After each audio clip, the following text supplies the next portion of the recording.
When I first heard John was doing it, I was very excited because I really liked the Jungle Book adaptation he did. He has a really good knack for updating things without changing them, really.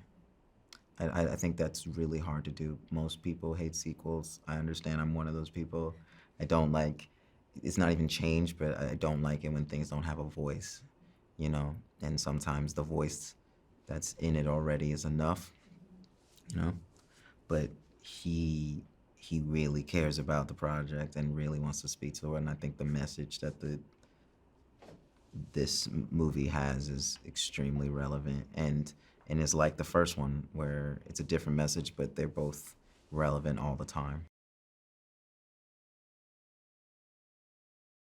I think it's a very human and honest story of what everything goes through. Like nothing's permanent. I think that's what I think it's such a great and beautiful way of showing, even talking to children about how permanence is not the point. Like more is not the point. The the the point is to be here and to be responsible for each other and love each other. I think that's a really just really it's an absolute of like there's always going to be change and there's always going to be each other. So why are we not helping each other? So I think that's very special. Simba is Mufasa's son and rightful king. I think the approach we took was talking to John a lot about the character and like what the actual point of this movie was, or like the theme that he wanted to circle around. I think it was about being stunted, and having something traumatic happen to you, and not allowing that to um, consume your entire life.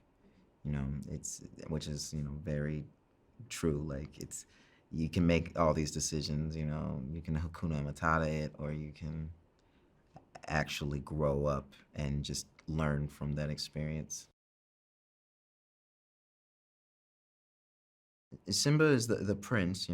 His father Mufasa is the king, and um, something horrible happens where his father dies um, at the hands of his brother, although Simba's not sure of it at that time. And his uncle tells him to run away and just don't come back so he can kind of take his place. And Simba's whole journey is really deciding, like, am I going to face this or am I just going to run away forever? And I think, that's the sad part. Is like, some people sometimes you just do run away forever, like, because it's too painful to go back. This has been a really incredible experience. I've never seen anything made this way before. I don't think there has been anything made this way before. So getting to hang out and see how things are made is really great. The animators are so talented, and just getting to see how they're doing this, and the stage and the camera work, and the drawings and the animatics, and like just I'm just I feel really blessed to be a part of it, just on a technical level of getting to see how it's done. When you say Lion King, you want to show up whatever it is, whether it is in a film, whether it is uh, animation, a stage play, street theater. It's like the Lion King, man. That's everybody's family story. Somebody like Favreau, what we bring is that's the storyteller, whoever is directing, and you are parts of sentence construction, and you give them everything. It's like, okay, here's all the nouns, the verbs, here's the way and then let them assemble. So I show up. John and his whole group, who've been working already a couple of years, I'm there to help them tell the story. You can only do it with your voice. It is rare to have uh, an actor who can direct it and or that it goes both ways, and he's one of those sweet spots. And I mean, I don't encourage it in anybody thinking they can direct just because they act, and directing the other way either. But the other thing that Jon has, he's got facility, and he's got such, his humanity is such, I believe, that he sees people and he hears people. And he actually cares about people. So whenever you're bringing people to life as a storyteller, as an actor, that helps when you have the ability to do that. You can put some skill on it, but skill also won't make the kind of actor that draws you in and holds you. And as a director, you have to be able to do that on a macro level, because then you're like a daddy with 100 children who you are meant to make them feel like they're the only child in the room, and you know that you speak differently to each one. So because I think of his humanity and the way he looks at people, he sees, and he's able to translate it, first of all, into action as an actor, into vision, I think, as a filmmaker. And so Lion King, not that it's the only one, but it's a perfect story for him to helm. No matter what is happening, it is up to Sarabi. She's sort of standing in lead position as a lioness, but it is definitely a community of lionesses. They're the ones you don't want to mess with, as opposed to the one guy that's running around, or what do you call it, trotting or loping around, marking territory and all of that. So we do what lionesses do, what women always have done. We hold down the fort through locusts and fires and, deranged brother-in-laws, So that's what happens. And I think it is not acquiescing, but I think women know, they choose their battles, and they know when to fight, when to strike. And that was interesting, finding that. I want everybody to feel like in their lives there's nothing that has happened, nothing that they've failed at, or nothing that's been done to them, or anything that defines them. They get to rebirth. They get to come again. I was a huge fan of the original movie. I grew up with it. I've seen it so many times, but yeah, and so it's a little hard at first to kind of separate yourself from it and to just not organically do the thing that the other person's doing. But I think it's different enough that it became pretty clear pretty early that there would be ways to create a new dynamic between the characters, basically. It's so gratifying and amazing, and the idea of getting to relive that story in a new way is really exciting, I think, as someone who loves the movie. It's exciting knowing that I get to watch another version of that movie, and that it'll deliver on all the stuff that I love and elevate it probably in some way, because it is so contemporarily, executed in such a new way. Seeing him interact with his team is those kinds of things to me are what's really helpful. Seeing him talk to his composer, seeing him talk to the DP, seeing him talk to the writers, seeing how those people interact, seeing Hans talk to Pharrell about different ways to approach the songs. I mean, that kind of stuff is like a dream come true, and I fully try to absorb it and listen to what everyone's saying, and and then steal the good stuff and apply it to my own work whenever possible. It's so iconic. It's so incredible. It's. I mean, I remember it from my childhood, really, from being quite young and just being totally blown away by it. I mean, It's an amazing story. It's got all this Shakespearean sort of relevance to it. It's got these songs that are so amazingly catchy, and then you're not worried about humming them all day. You kind of enjoy it going round and round in your head. It was a full experience. It was like nothing else, really. These stories are so epic, and they have these great arcs. They have these great heroes, great villains, and they have these amazing stories and this great kind of compass, this real sense of social consciousness, a real kind of moral idea at the heart of them. So they're very appealing, and they're very informative as well as entertaining, and these characters actually take you on extraordinary journeys and emotional journeys and very complicated journeys, So, I mean, what's not to like about that in a way? You just kind of go along for the ride of these films. And so bringing them back in this way, in a way that can actually be, in some ways, like more relatable, where you can really just sort of fall down the rabbit hole, with these characters in this way, is pretty stunning. I play Scar, and he's he's a very complicated, malevolent character, and therefore kind of fun to play, but and I think Scar works as a bad guy because he is, there's nothing mundane about him.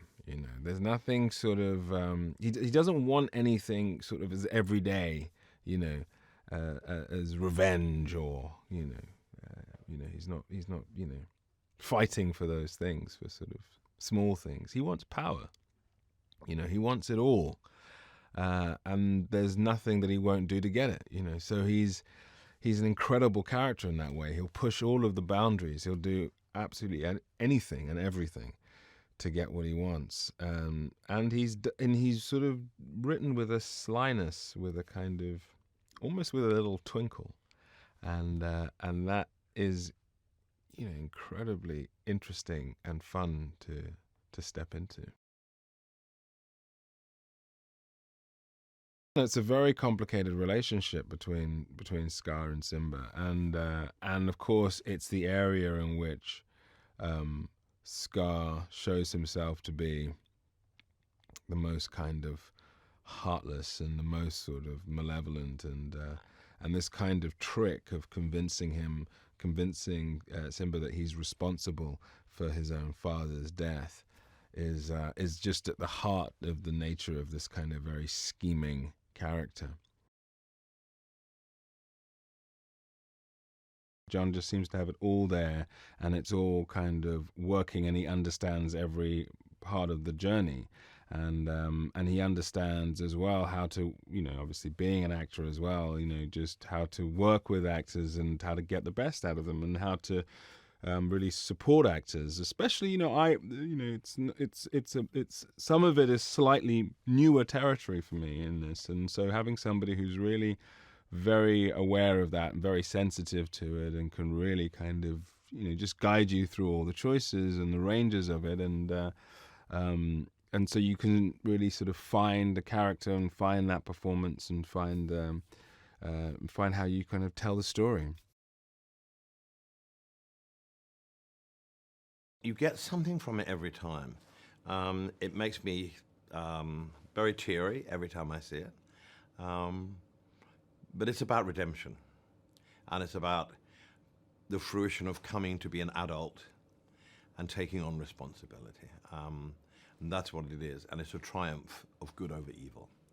And I think that kind of story will always be interesting to people, because that's what we all try to get the best out of ourselves. I think in the end that's what Simba gets out of himself, through his trials and tribulations and his banishment by his evil uncle, and then the redemption and the thing. Yes, I must go back. I am. When he talks to his father, it's very moving. and it never fails to move me. It's just astonishing. When I wrote the original songs for The Lion King, I knew the film would be successful, but nobody had an idea of how successful this story would be and how long it would run for, and will run and run and run, because generations of children will be born and they'll go and see it. It's a wonderful story for children to see. It's a little sad in places, but that's life. It's about life. Whether it's human life or animal life, it's still the same thing. We revere our parents. We're sad when they die. And it's about being the man or the woman you can become because of your background. And it's just astonishing to me that I'm involved with something that's been so successful.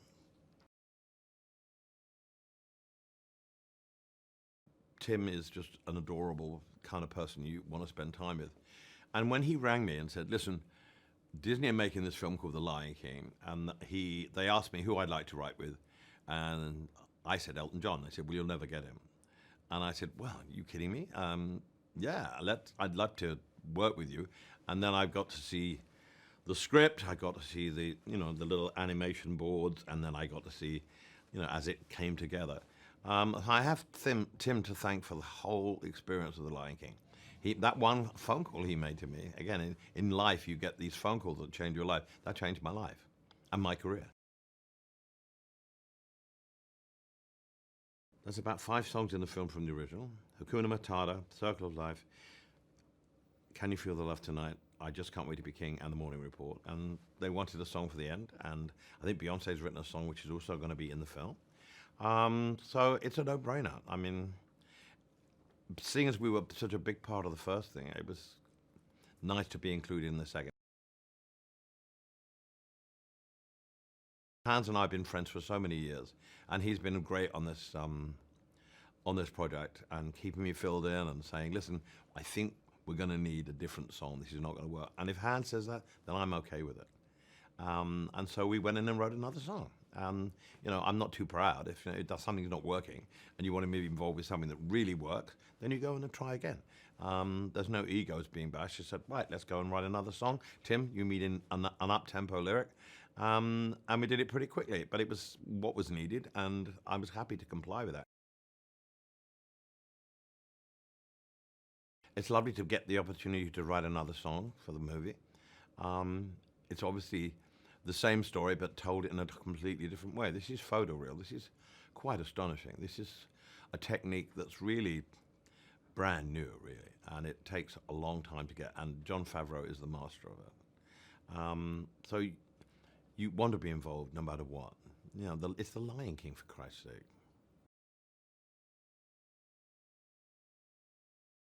It's never too late to change, and that's what Simba goes through in this whole journey. It's never too late to change your mind about things, look at your life and say, I've got to change. It happened to me during my life. I had an epiphany in 1990. This is about having an epiphany in your life and saying, I need to take a fresh look at what I'm doing. I'm not doing the right thing. I'm going to do the right thing for my family, for myself, and for all the animals involved in the jungle.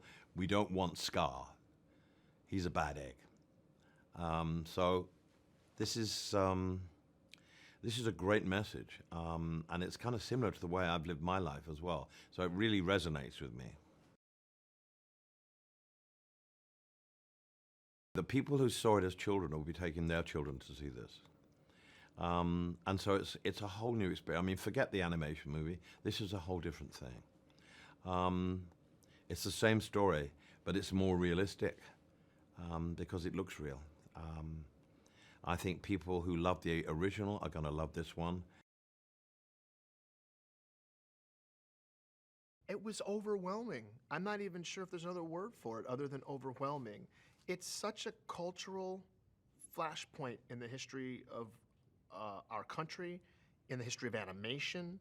It's something that resonates with me. It was something. It's one of those things I saw in the theater, and it was. I just felt humbled and privileged to be a part of this. It's mythical in a way. Kamari feels like he's second in charge, and he's very kind of quick on his feet, and understands how the system works, understands that he needs to be loyal. Kamari's very patient with Azizi, who is played by the brilliant Eric Andre. And because he's very sarcastic and has a real nice kind of way with words, and Azizi does not grasp sarcasm easily. And so he's like, okay, I was making a joke, but now I'm going to have to explain the joke to you. So there's a lot of that. There's a lot of, I mean, whatever that looks like in hyena world, there's a lot of that going on. So, but he's a loyal soldier. He's a loyal soldier to the cause, to the hyena cause, and so he's really, he's a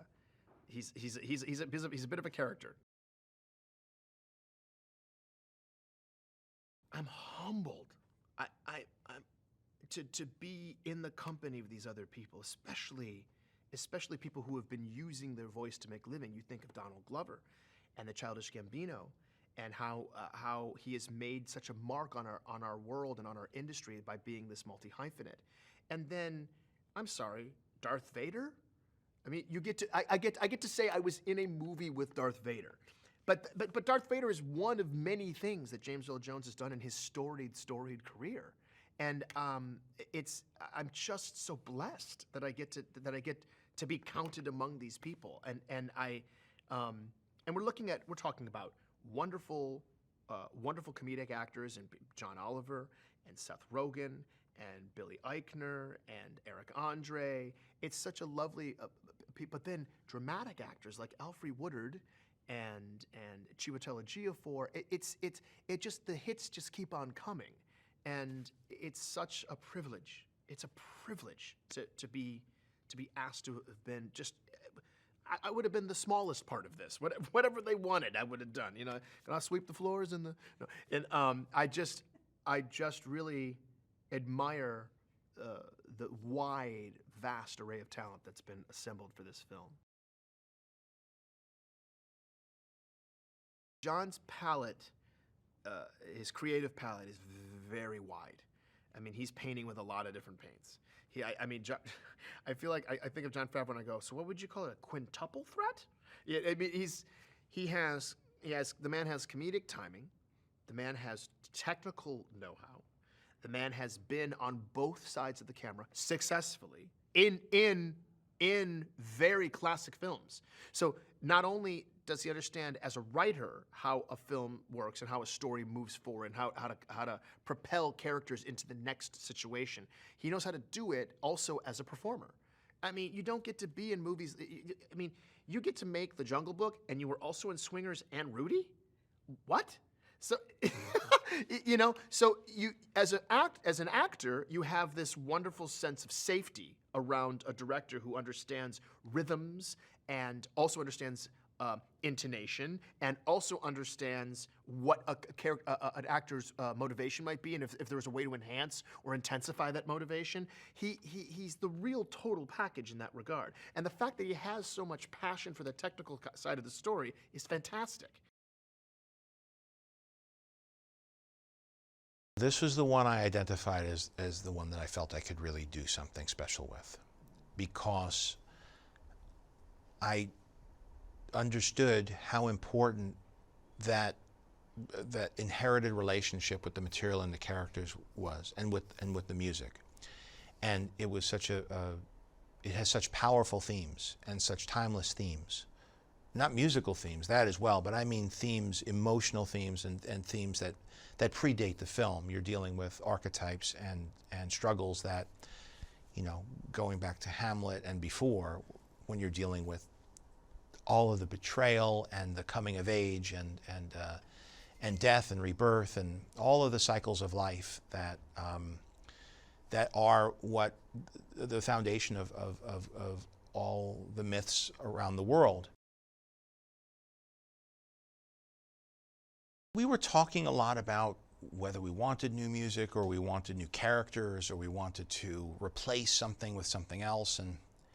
And what we found as we explored it, because we always keep the old film loaded up. So as we're looking at with our story department, looking at animatics, looking at sequences, looking at cuts, we'll always go to the old one and just check it one last time. And I have to say, quite often, the way the old movie did it was the right way to do it. And we end up emulating that. The idea behind Black Box was I don't need to have the actors motion captured. We did that. We used those techniques with Jungle Book. It was helpful to a point. By talking to the people on the technical side, more often than not, the data is used as reference, but they'll be building their own performances through animation on top of what the actor's doing. However, what's incredibly valuable is the performance of the actor.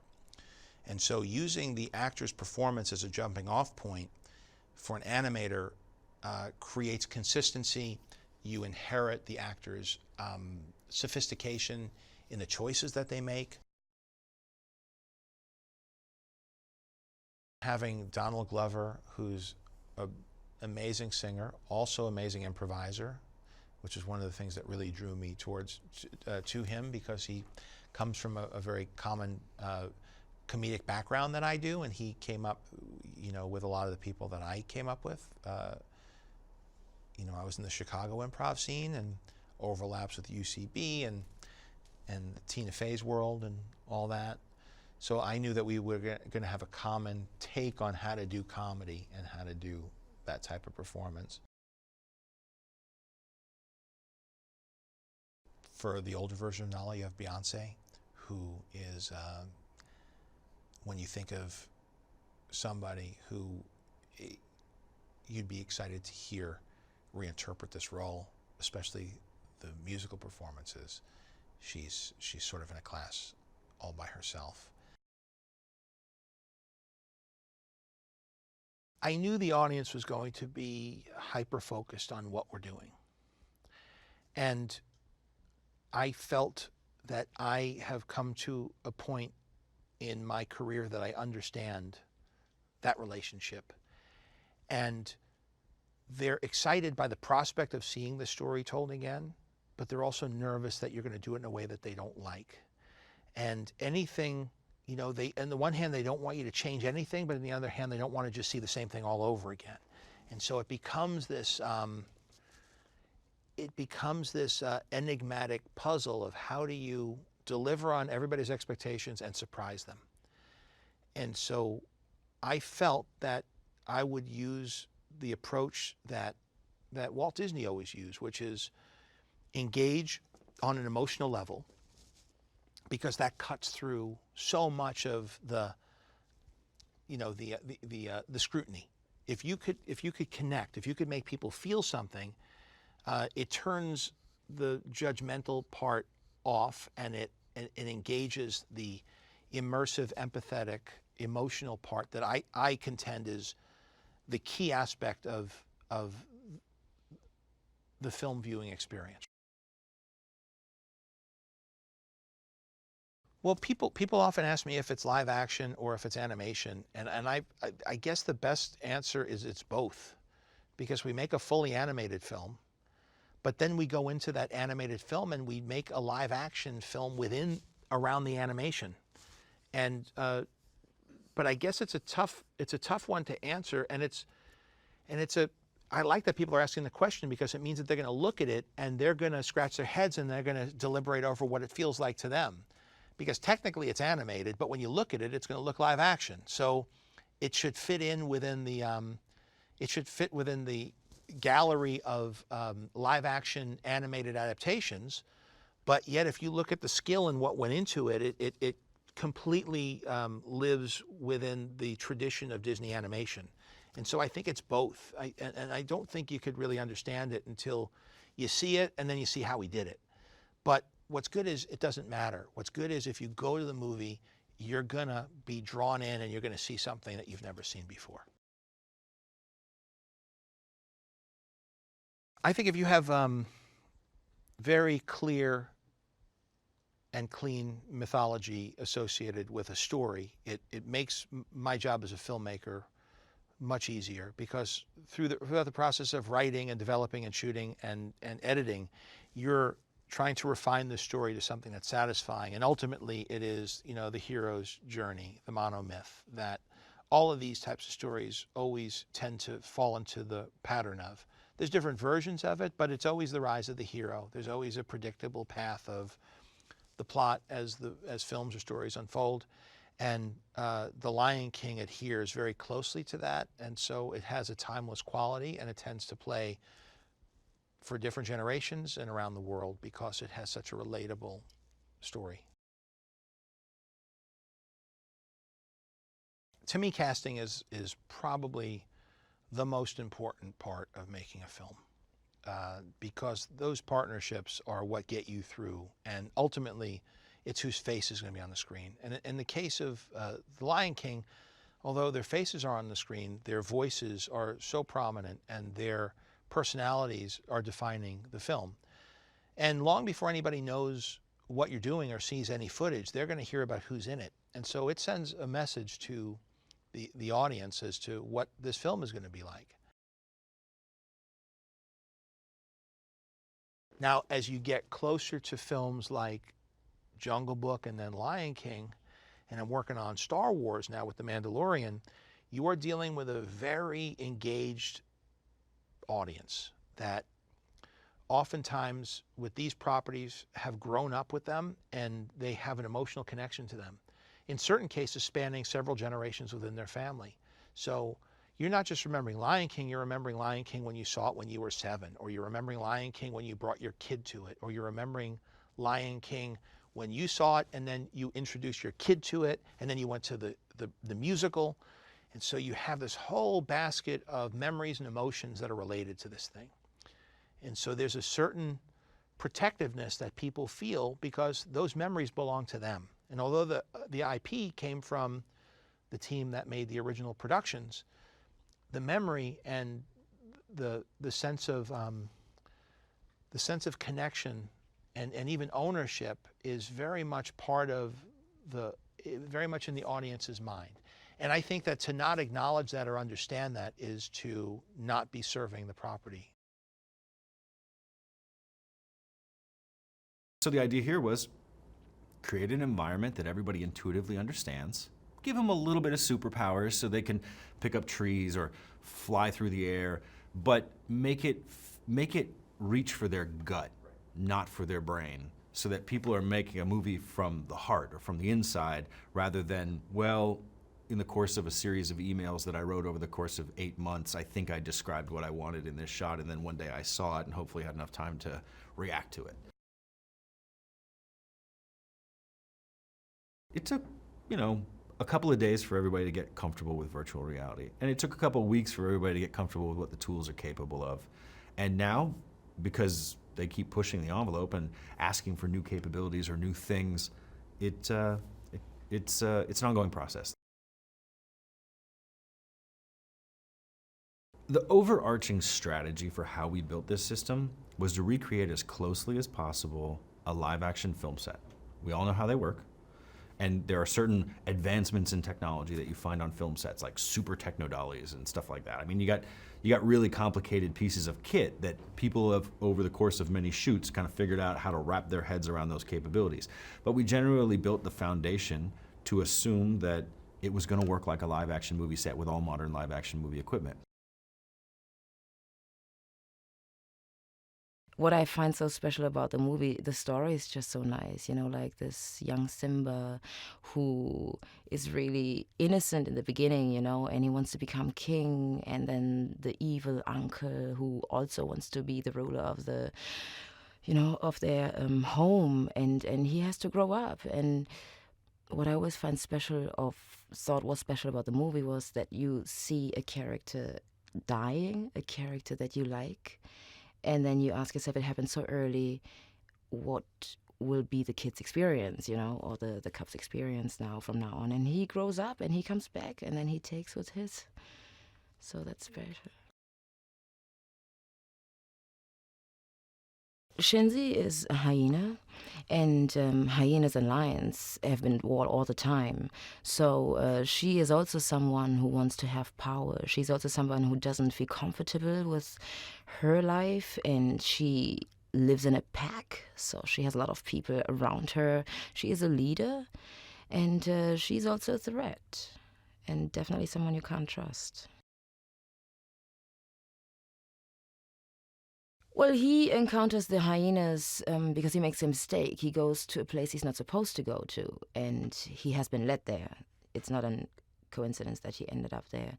And he meets them, and he is a cute little, how can I say that? Like a little mini king who thinks, you know what, you can't touch me because I am the son of the king. And this is not really reality. And the only reason why he doesn't get killed the first time they meet is because Mufasa is around. He's fun to work with. He's also very funny. I remember the session, when we were in the black box and we were laughing around. But he also knows what he wants, and he can really lead you in the right direction. I like that too. And today, for example, like we're at different places, but we're still working together. But I hear his voice and I know what he wants. And sometimes if I'm not on it, he has a nice way to describe what he needs. Sometimes he would even give you an example, and then he tells you like, oh, don't do it like this because that's wrong. But I get an idea. So I like working. I trust him. So to get the call to be a part of that legacy is really shocking and thrilling. And again, I think what I love about Timon and Pumbaa is that they're the comic relief. The Lion King is, it's a sad story in a way. It's definitely a moving story. It's not just this big splashy comedic animated musical the way we sometimes see. There's a lot of emotion in it, a lot of levels to it. And I, along with Seth, get to be sort of the comic presence, the most bold comic presence of the movie, and that's something that I enjoy doing, obviously. And so, Timon and Pumbaa are iconic characters, so it really is an honor to get to sort of do my spin on it, I guess. I think Timon is a bit of a showman. At least I'm playing him that way. I think Timon likes to be the center of attention. He's this little guy. I'm a pretty big person in real life, but Timon is small, but he behaves like a big person. And he has a big personality. There's a great sense of entitlement. He's very quick to make himself the center of attention and then also let you know how exhausted he is by all of it, and I'm playing around with that a lot, and I relate to him, his sarcasm, his energy, he has a lot of personality. Seth is so genuinely charming. And just, his voice is so instantly recognizable. It's so unique, and there's so much charm there and so much likability, and a real vulnerability that I think fits Pumbaa perfectly. And I think, we're a really good mix, I think. It's like a good yin and yang scenario with me and Seth.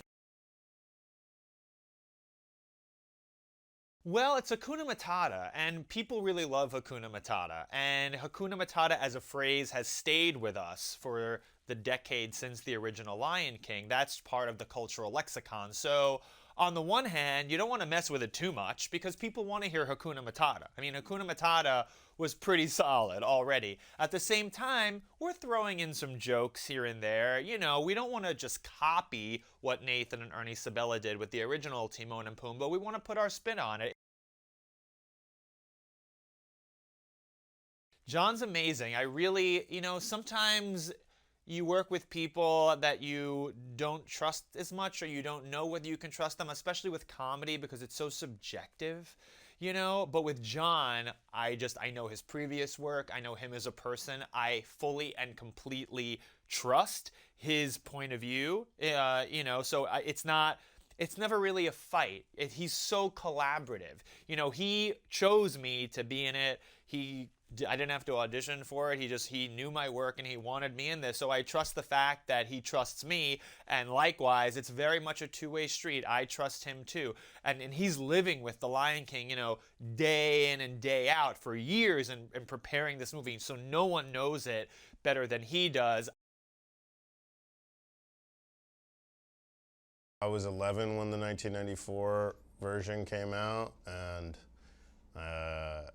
it was a precious time For me, I was a very impressionable young boy, and I was stoked to do it. I just love Favreau, and I love the movie, and I love the Jungle Book, so I love that we're doing a like 3D photorealistic animation version of a classic. It's really cool, and the cast is amazing too. Yeah, the tech is amazing. We saw little like virtual reality mock-ups of each scene and how they kind of animate to the VR shots that they come up with. It's really, it blows my mind. Simba is coming of age, and he is challenging his father indirectly, and you know, he's in like a pre-adolescent rebellious phase, and he goes into the elephant graveyard against his father's best wishes. Keegan's awesome. He's like such a brilliant improviser, and he's such a giant comedic brain. He makes life a lot easier.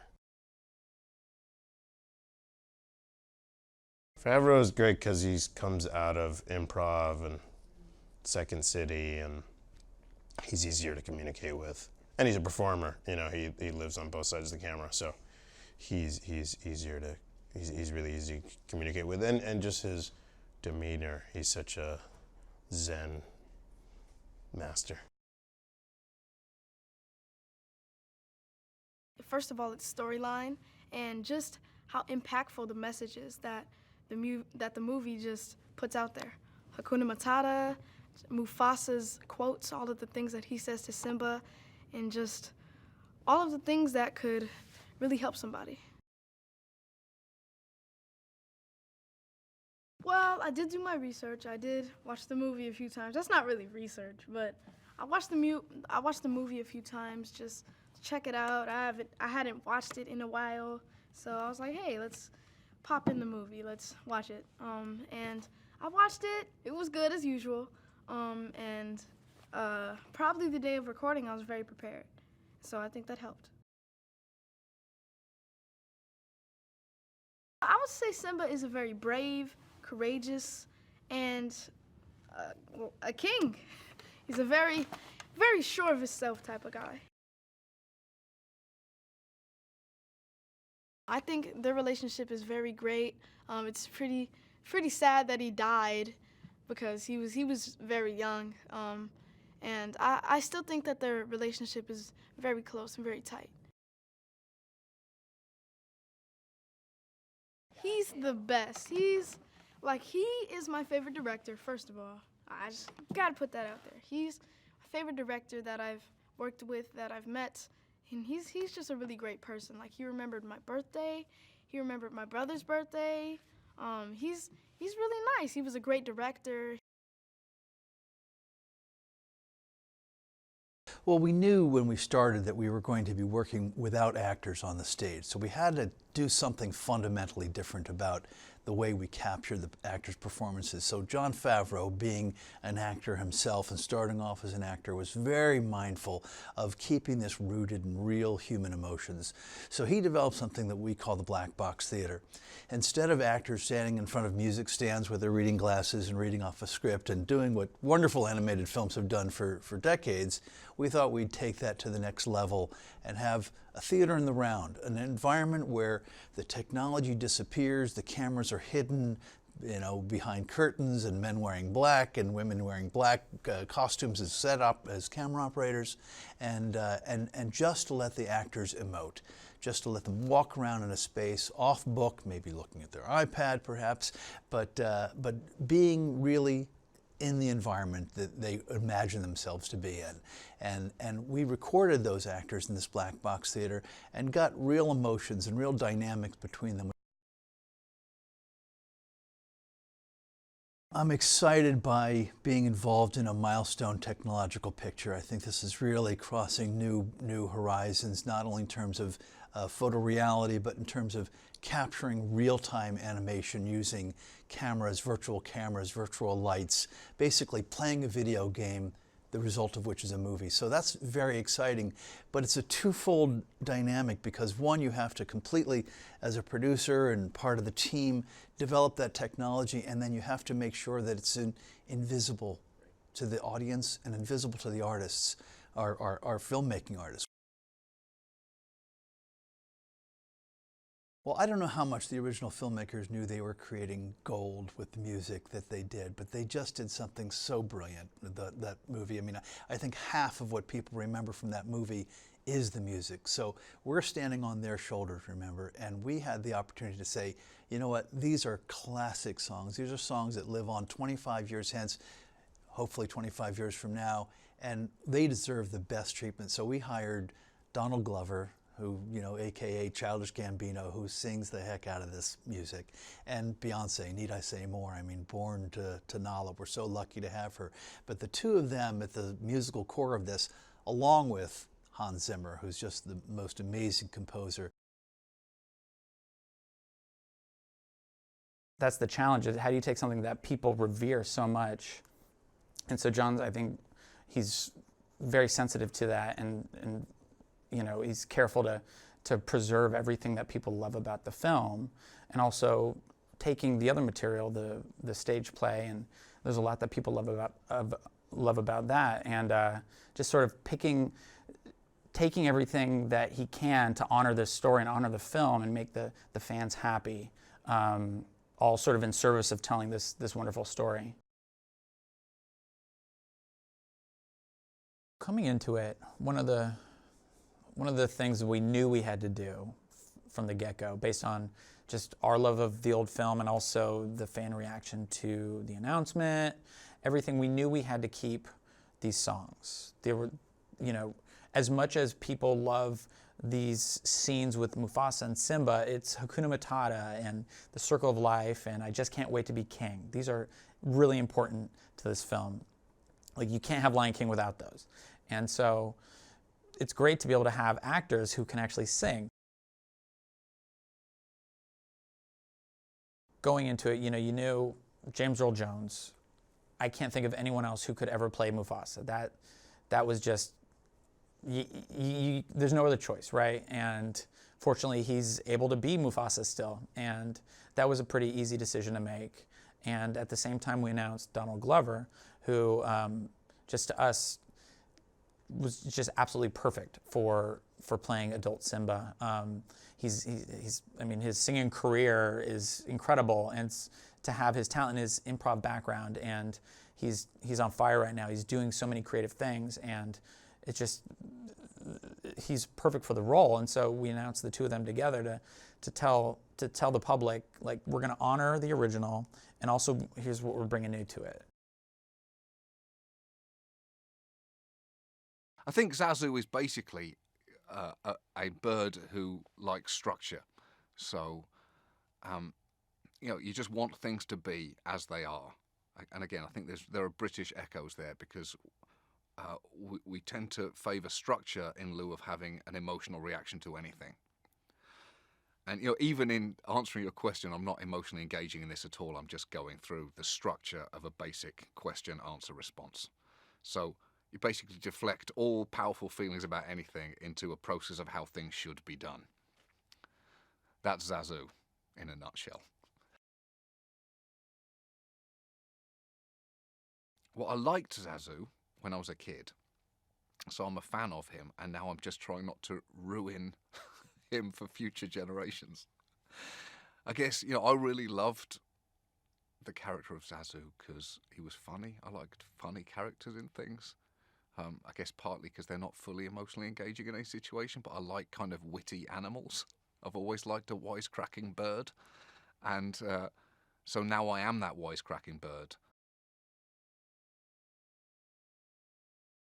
I think, you know, Zazu is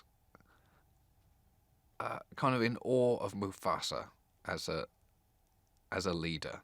And so then he kind of takes it upon himself to put Simba under his physical and metaphorical wing to kind of help him through what are going to be challenges in his young lion life.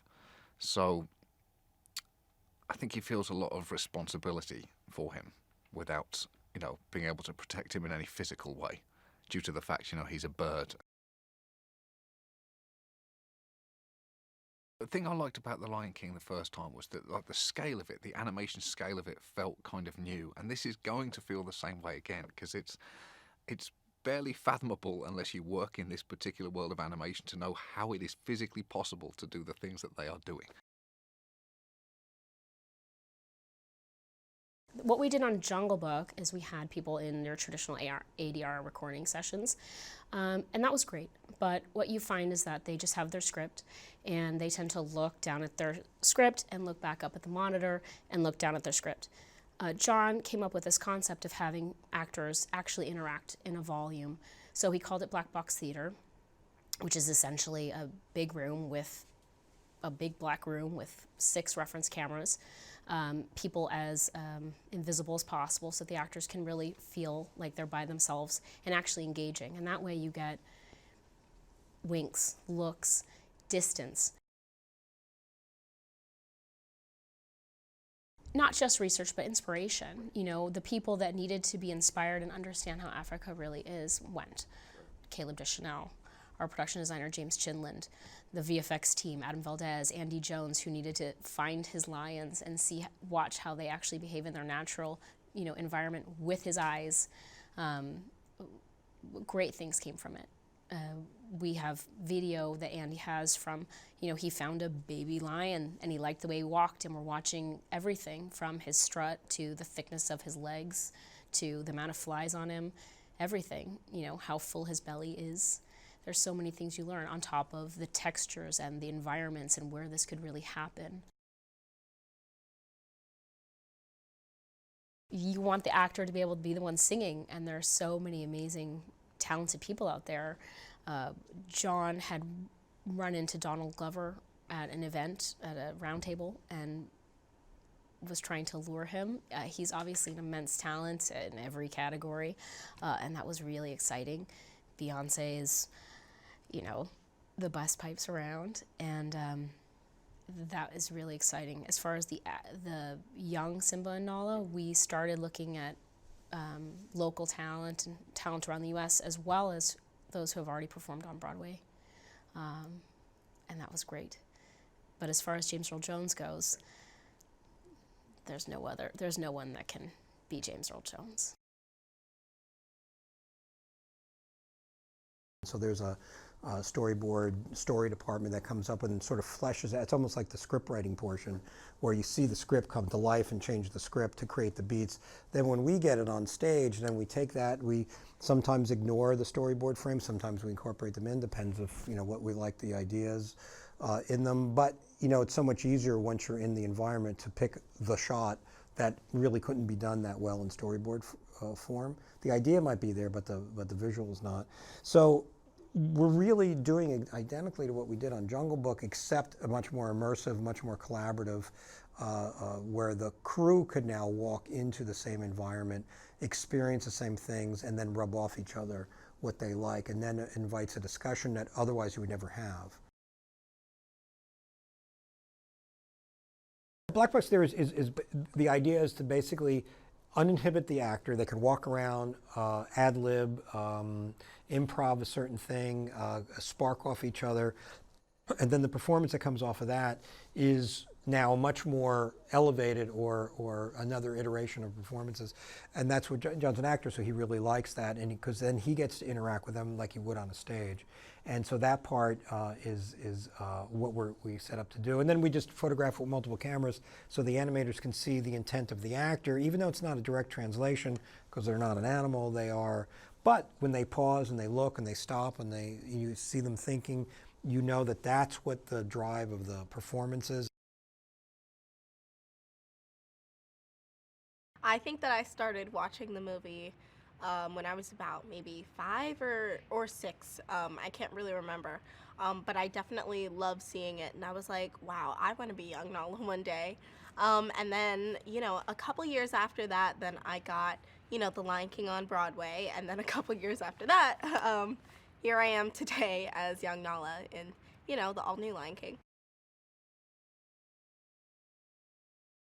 Well, the characters are very iconic, so I feel very proud just to be a part of it.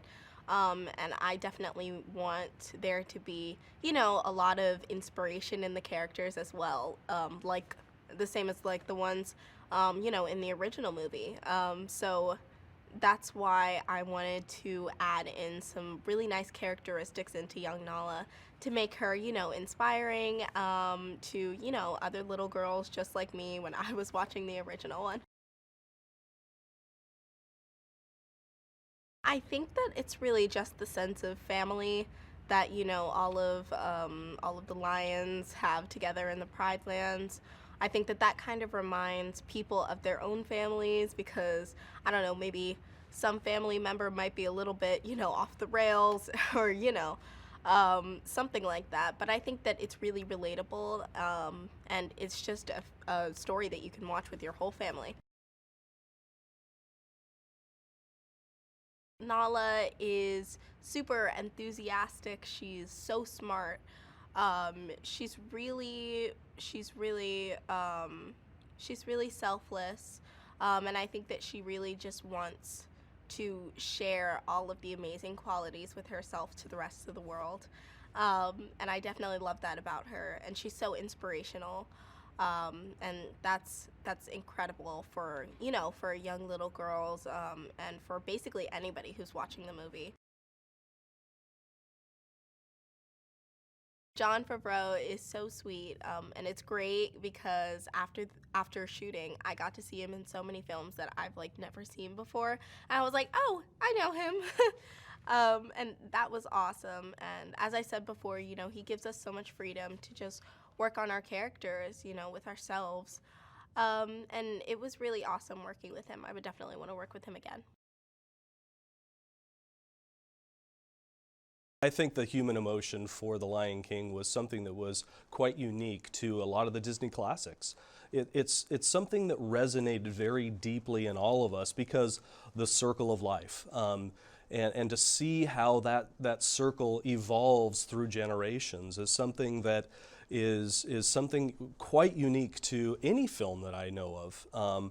And to be able to have it be a timeless classic that's then been brought into a Broadway stage play that people have been enjoying for years and years. And even the original animated movie, going back and watching it, I watched it with my kids just recently, and it still is so poignant. And I think it's the circle of life that gave it that human quality that we could all relate to. Even though there's not a human character in the movie, you get it. I think now is a prime time to bring this film back into kind of the consciousness of people because of what's going on in our world in terms of how resources are being protected and what that means as humanity. But at the same time, technology, we're at the point now where we've found a way to make this film very unique in a way that we weren't able to do before.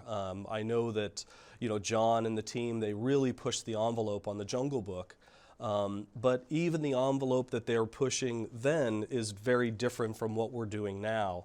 And we've been able to find some ways of making it even better. Oh my gosh, it's so inspirational when you see Beyonce and Donald Glover and Chiwetel and so many of our cast. And you have something in your head because you have the original Lion King. But then when you see them speaking the words or singing the songs, you go, oh yeah, that's this Lion King. It still gives you that same feeling, and it just elevates it to a new level. It was just great having all my favorite players in the room and just people sort of being aware that they were working on something which was really quite special and quite precious. There had been a period sort of a year ago or so where I just got the band together and we just tried to sort of completely reinvent it. It didn't work. It's like it didn't matter that what we were doing was new and fresh and fabulous. It wasn't the movie. So it surprised me that the themes I'd written all those years ago actually sort of held up. It's just they needed to be played. They needed to be played by great musicians, which is, I mean, this is a considerably bigger movie and a considerably more epic movie, but weirdly, what I had done 25 years ago, not really knowing how an animated movie works, I'd written these huge epic themes, you know, and in a funny way, what happened this time by having this photorealism and having you know, just Jon's direction, who he just opened it up so the themes could actually breathe, you know, and you could really do something with them. It's like 25 years ago, I was waiting for this version of this movie to come. It started off with Jon phoning me and going, did I want to come down to where they were making the movie? And you know, it wasn't a normal set. It was just this huge warehouse by the airport. You know, it's like most unglamorous place you can go to. And so they had built a little theater in it, and he says, "Here, let me show you the opening." And I went, "Yeah, you know, whatever. I've seen this sort of thing before." No, I hadn't. I mean, what he was doing and how it looked, and I didn't think I was capable of being moved by something I had done before and been so involved with before. And it just really moved me. And I thought, yeah, yeah, I want to be part of it. You know, you know, I want to help him tell the story again, because here's a man who really seems to know how to do this. It was such a gift to me because it meant I had to actually deal with some of my demons of my dad dying. And it was such a gift to me because I got to have this connection with my little girl in an extraordinary way. I mean, you know, being a film composer is already a pretty lucky job, you know, but to actually make it that personal and make it that close to home, you know, and I never would have thought that a cartoon, you know, which is how I used to call it before we started working on it, before it drew me in, before it changed my life, you know. I never thought that movie would set me on this path of discovering things, of having that experience, and I never thought it would affect people, would give people such an enormous experience. You know, and it does it on a daily basis. You know, I mean, all over the world, people go to see the stage show, and people are waiting for this movie. And what Jon has done is so, I mean, it truly is revolutionary. We're just such good friends, but it's partly just watching him work with actors that aren't singers, and getting amazing things out of them, and you suddenly go, oh yeah, hang on, I get it. He did all that stuff on The Voice. He knows how to do this. And he was just our champion for making sure we kept including Africa in the movie. You know, this was important. On Lion King, we had this idea. I found this orchestra in New York, which was basically an African-American orchestra. So we got them to come to Los Angeles, put a lot of the musicians that had played on the original Lion King in amongst them as well, and then just rehearse them for 2 days and just had this idea that it should be like a performance, that it shouldn't be like we are recording a movie, it should be like we're doing a concert. And I put 20 seats out front, so and put all the filmmakers, like the cameraman, the DP and the editor, into the room, so that it really did feel like they were doing a concert, and we would just do the movie like a show. It was always really important that Africa had literally a voice in this, and so Lebo went back to South Africa, recorded choirs for days because that was always the idea. We really did it the old-fashioned way. We had the big screen up so that the movie was playing. So, we were in that world constantly. And everybody just brought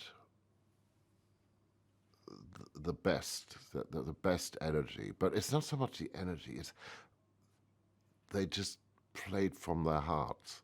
And one of the things which I think is really important in this is, Jon Favreau has such a big heart, and he leads with his heart, and you really, you try to do justice to that, within the music.